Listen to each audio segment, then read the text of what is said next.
Assalamualaikum warahmatullahi wabarakatuh. Perkenalkan, nama saya Nevia Gusweningsih dengan NIM C1B020092. Di sini saya akan menjelaskan mengenai struktur modal dengan dosen pengampu Pak Dr. Haji Tona Aurora Lubis SEMM. Adapun pembahasan yang akan saya sampaikan, yang pertama itu mengenai pengertian struktur modal, yang kedua ada faktor yang mempengaruhi struktur modal, yang ketiga ada komponen struktur modal, yang keempat ada teori struktur modal, dan yang terakhir itu ada fungsi struktur modal.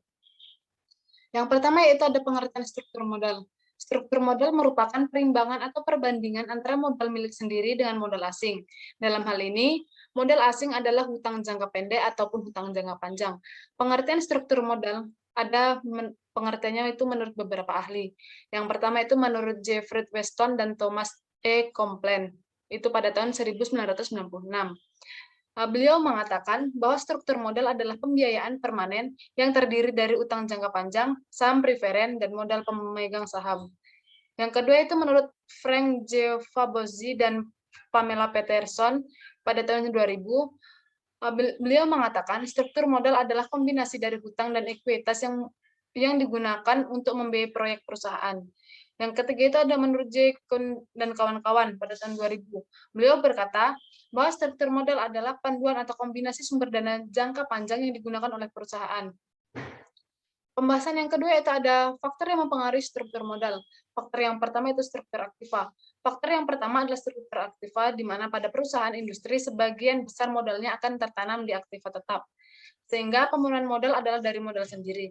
Adapun utang yang dimiliki itu hanya sebagai pelengkap. Yang kedua itu ada growth opportunity. Growth opportunity yang dimaksud adalah pembangunan hubungan negatif dengan leverage.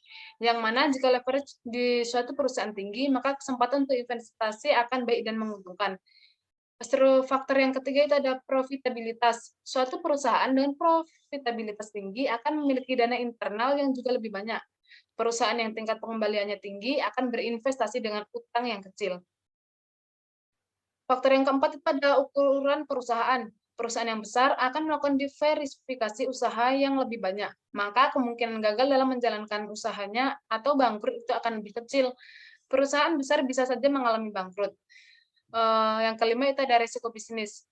Hal yang juga mempengaruhi struktur modal perusahaan adalah faktor risiko bisnis, di mana dengan risiko bisnis ini akan mempersulit perusahaan dalam pendanaan eksternal. Pembahasan yang ketiga itu ada komponen struktur modal. Yang pertama itu ada modal asing. Modal asing atau utang adalah modal yang berasal dari luar perusahaan yang sifatnya sementara, bekerja di dalam perusahaan, dan bagi perusahaan yang bersangkutan modal tersebut merupakan utang yang pada saatnya harus dibayar kembali. Modal asing atau utang terbagi menjadi tiga jenis, yaitu yang pertama ada utang jangka pendek atau short term debit. Utang jangka pendek adalah modal asing yang jangka waktunya paling lama 1 tahun. Yang kedua yaitu ada utang jangka menengah. Utang jangka menengah merupakan utang yang jangka waktunya adalah lebih dari 1 tahun atau kurang dari 10 tahun. Dan yang terakhir itu ada utang jangka panjang atau long term debit. Utang jangka panjang merupakan utang yang jangka waktunya adalah panjang, pada umumnya lebih dari 10 tahun. Yang kedua itu ada modal sendiri. Modal sendiri atau ekuitas pada dasarnya adalah modal yang berasal dari pemilik perusahaan dan yang tertanam di dalam perusahaan untuk waktu yang tidak tertentu lamanya.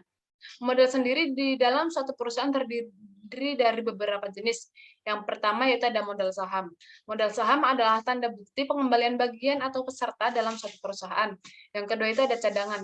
Cadangan di sini dimaksudkan dengan sebagai cadangan yang dibentuk dari keuntungan yang diperoleh oleh perusahaan selama beberapa waktu yang lampau atau yang lalu dari tahun yang berjalan. Yang terakhir itu adalah laba ditahan. Keuntungan yang diperoleh oleh suatu perusahaan dapat sebagian dibayarkan sebagai dividen dan sebagian ditahan oleh perusahaan. Pembahasan yang keempat atau teori yang keempat itu ada teori struktur modal. Yang pertama ada teori tradisional. Teori tradisional itu pendekatan tradisional berpendapat akan adanya struktur modal yang optimal. Yang kedua ada teori Modigliani atau Miller atau MM. Dalam teori ini berpendapat bahwa struktur modal tidak mempengaruhi perusahaan. Dalam hal ini telah dimasukkan faktor pajak juga. Yang ketiga ada teori trade-off. Dalam kenyataannya, ada hal yang membuat perusahaan tidak bisa menggunakan utang sebanyak-banyaknya.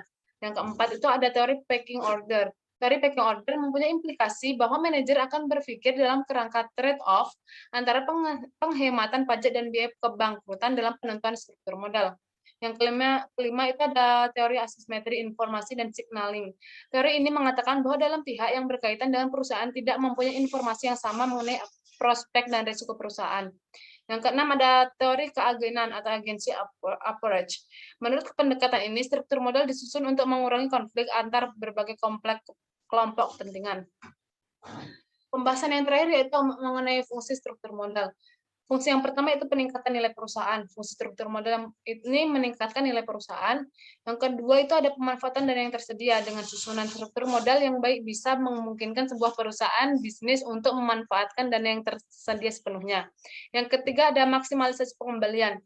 Dengan struktur modal yang baik maka akan membantu meningkatkan laba perusahaan. Yang keempat itu adalah minimalisasi biaya modal. Perusahaan yang memiliki manajemen struktur modal yang baik dan sehat juga bisa memaksimalkan kekayaan pemegang saham. Fungsi yang terakhir itu ada solvabilitas atau posisi likuiditas.